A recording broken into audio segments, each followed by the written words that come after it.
भजे व्रजैकमण्डलं समस्तपापखण्डनं स्वभक्तचित्तरञ्जनं सदैव नन्दनन्दनं सुपिच्चगुच्छमस्तकं सुनादवेणुहस्तकम् अनङ्गरङ्गसागरं नमामि कृष्णनागरं मनोजगर्वमोचनं विशाललोललोचनं विधूतगोपशोचनं नमामि पद्मलोचनं करारविन्दभूधरं स्मितावलोकसुन्दरं महेन्द्रमानधारणं नमामि कृष्णधारणं कदम्बसूनकुण्डलं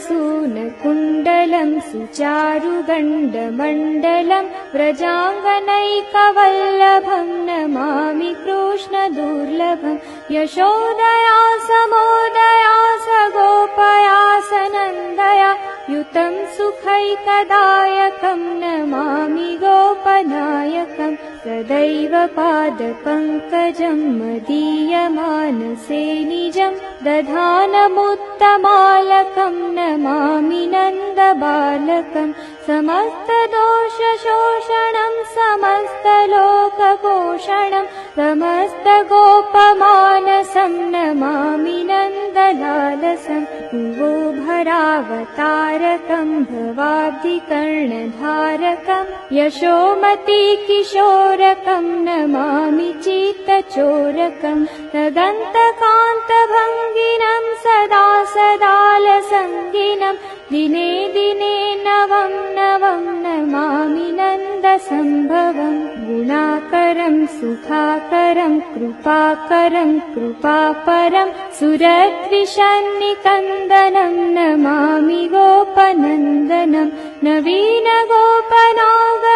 नवीनकेलिलं पटं नमामि मेघसुन्दरं तडिप्रभालसत्पटं समस्तगोपनन्दनं रदम्बुजैकमोदनं नमामि कुञ्जमध्यगं प्रसन्नभानुशोभनं निकामकामदायकं दगन्तचारुसायकं रसालवेणुगायकं